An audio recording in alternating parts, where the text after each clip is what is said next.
Hello everybody, good morning, afternoon or evening. Actually this is the second time I'm recording this tutorial because the first time I didn't press record. So here we go again, at least for me. So I will show you how I work with LOD in general in my maps using various tools, and actually I'm happy with the results so far. And I didn't find better way yet. So we're gonna do have some tabula rasa here. We're gonna spawn a few things here. So I'm gonna create a capsule. I'm gonna create a prefab of it. I think I already have it. Let's call it capsule 1. I'm gonna open my tool for placing, not my tool, but the tool I have for the spawning the objects. I'm gonna drag the capsule, gonna create new parent for them. I'm gonna place it on the cable layer. I'm gonna do the brush mode with kind of pretty dense settings. I'm gonna do the random rotations, so they will look more fancy. Random scale as well. I would say from 1 to 5. I think that's all, yeah. Okay, let's paint fuel. Okay, that should be enough. Thank you for your job, and let's check how many batches we have now. Do we have them static? No, we're gonna mark them static, so they should batch well, I think, because these are the basic objects and they're all the same, so we shouldn't have big problems here with batching. Okay, yeah, we have pretty good batching system here working. 78 batches, where 380 were saved by batching. 350k triangles. So if you use some rocks, buildings, whatever, various objects, you might not have such a good batching here. So let's act we have no batching here. Well, actually we have. Okay, whatever. Okay, let's combine them into some clusters. Okay, first I will actually extract the colliders. This is what I usually do, because I don't like to have colliders on the objects. Then I don't have to worry which layer I am. I will have colliders always on the cable layer. So we have a capsule. Colliders. We're gonna remove all colliders, it doesn't matter now. So we have colliders separately. You can play with the only renderers. Yeah, here we go. Did I make them actually? 0 colliders removed. Okay, let's try again. I messed up something. Okay, so we're gonna do cable. We're gonna name it capsule. Colliders. Yeah, we can do it. Okay, nice. We have them now here separately. So if you look at the one here, we have just the collider extracted. That's the empty one. We can close this guy. Okay. So now we're gonna combine them into some clusters. So I'm gonna drag all the capsules here. I'm not gonna show you how to use the mesh baker, because you should already know it. If you don't know it, YouTube welcome too. Okay.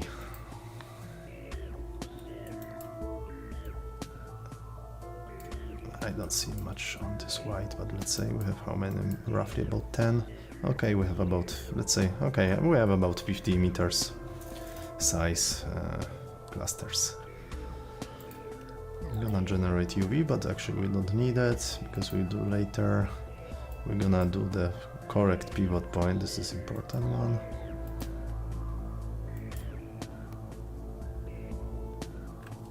Okay, bake it. It's gonna take a moment. What was 350,000 Ks? Oh yeah, it should be soon. Oh yeah, it's done. We can get rid of the sources. I suggest not to do when you work on the map, but for the tutorial we don't need them anymore. Okay, so we have this Mesh Baker mess here. I'm gonna clean this up a bit using modding assistant. I'm gonna pull the objects, capsules combined.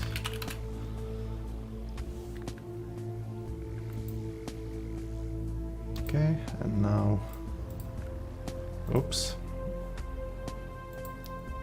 I put by mistake empty game objects as well. Okay, I should have used first function, but it doesn't matter. I'm gonna do cleanup. Okay, there you go. So we have a meshes. You see they have a pivot points correctly. Each cluster would have 6,000 up to 10,000, couple thousand triangles each, 100,000 in total. Okay, now we go to,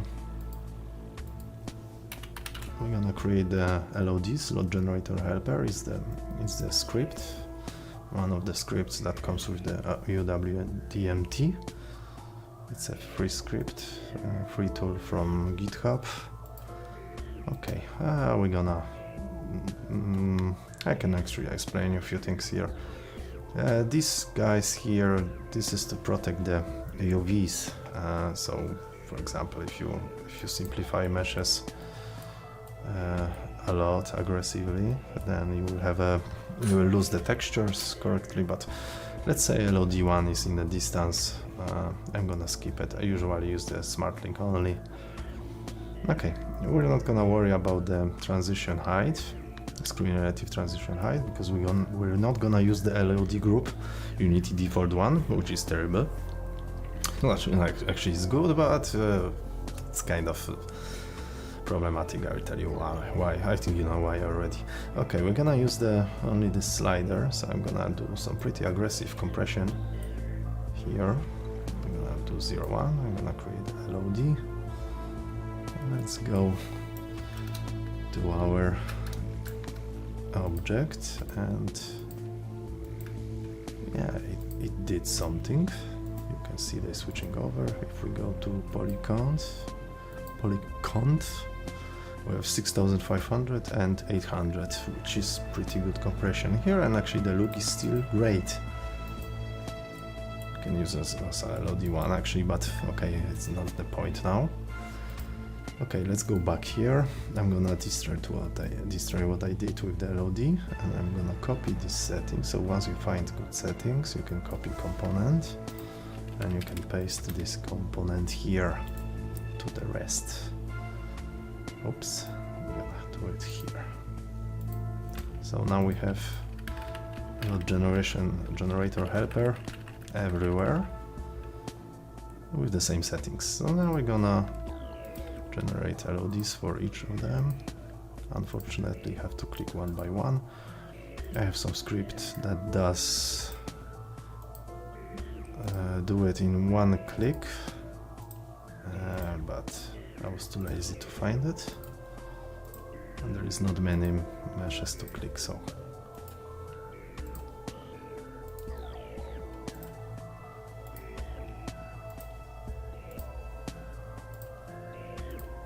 okay, and the last one. Okay, so we have I think we had about 350,000 triangles in a whole view. Okay, now the funny part. We're gonna add this magic script here. We're gonna mark them all.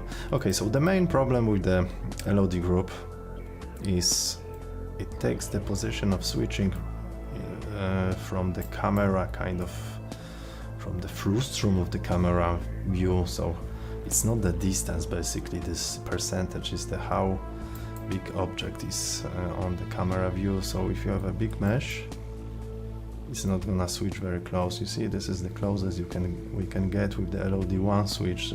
We cannot have a switch, for example, here, because it just doesn't support it. because mesh is too big. So there is a solution for it. We're gonna mark them all. We're gonna add the script with the great name called LOD switcher. And here we have some settings. The first position is distance. This is the distance of the switch. It's in meters, it's not the percentage of the LOD group, it's just the 50. It's 50, it's gonna be 50, it's gonna be always 50, and we're gonna switch in a 50, not like here in that bloody LOD group.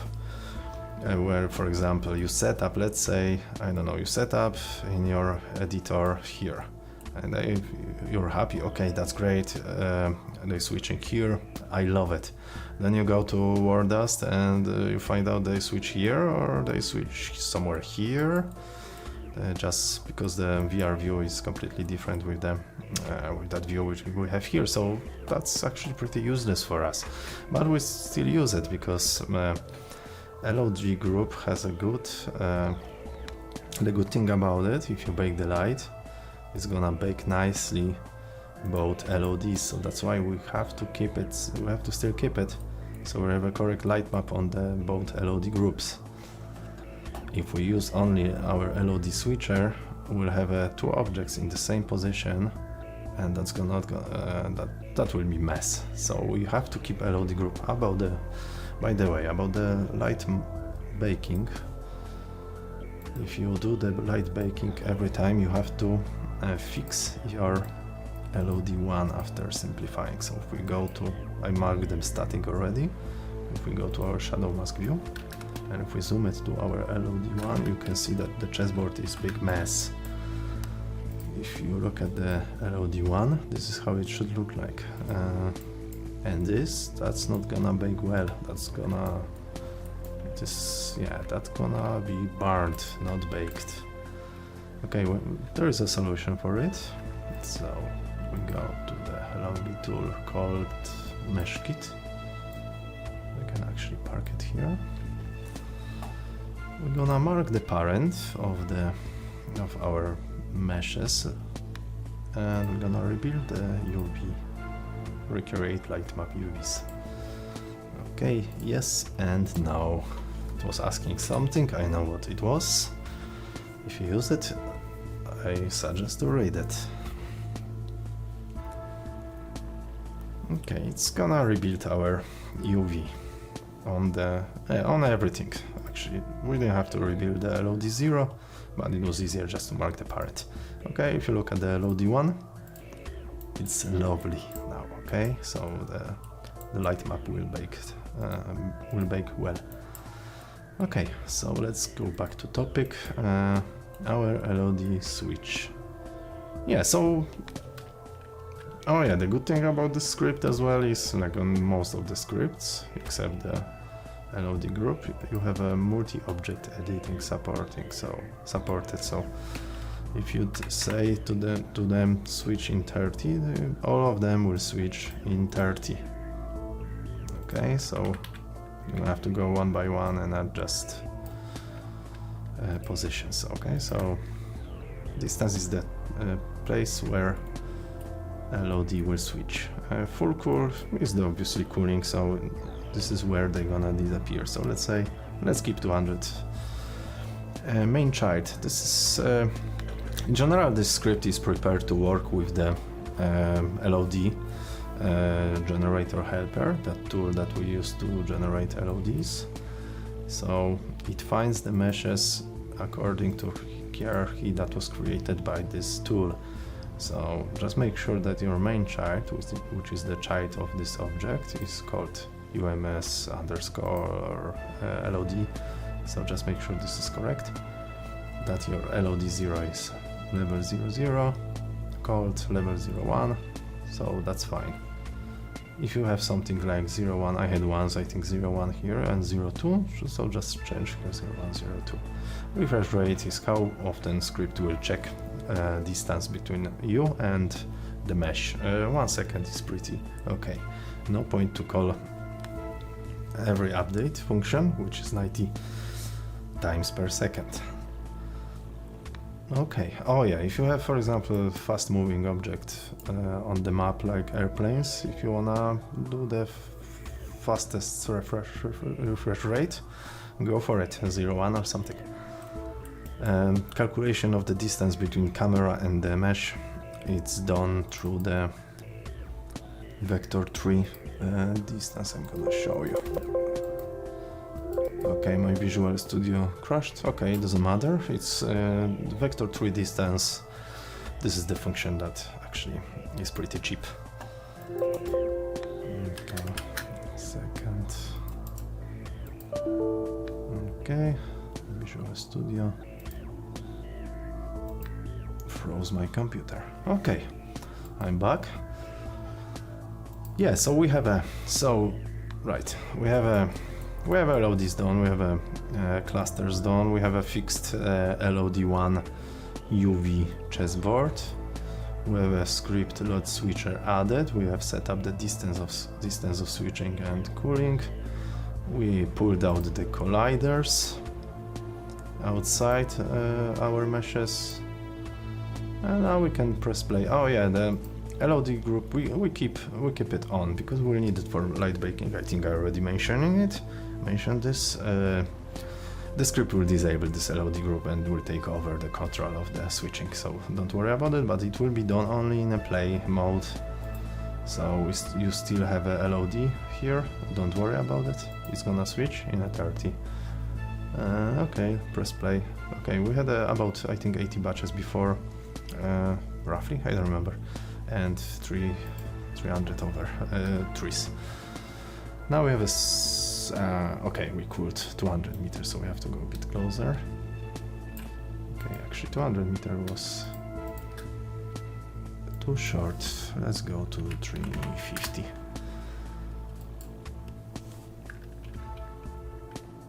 Okay, yeah, we have a 68,000 triangles, which is good progress comparing to 350 before. We have a still good view.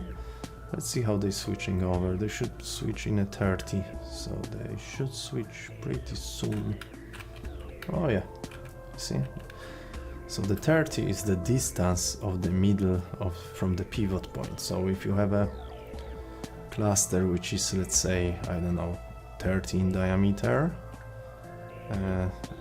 this 30 you will notice switching very close. So just make sure that distance is higher than the radius of the cluster, because the distance is taken from the middle of the mesh, from the pivot. Make sure your pivots are okay. If your pivot is, for example, here or in the middle of the map, this script will take from this middle of the map pivot point distance, so it's not gonna work correctly. So make sure if you bake the meshes, if you combine them, make sure you have about center pivot points. In general, always keep an eye on the pivot points, because if the pivot point is bad, you'll have problems in the future. Okay, so yeah, so I think that's pretty it. Yeah. Okay, I think that's all. Probably I forgot about something. So then I will post in comments, or I will make another video. I hope you will find it useful. This is the way I do LOD. Bye bye.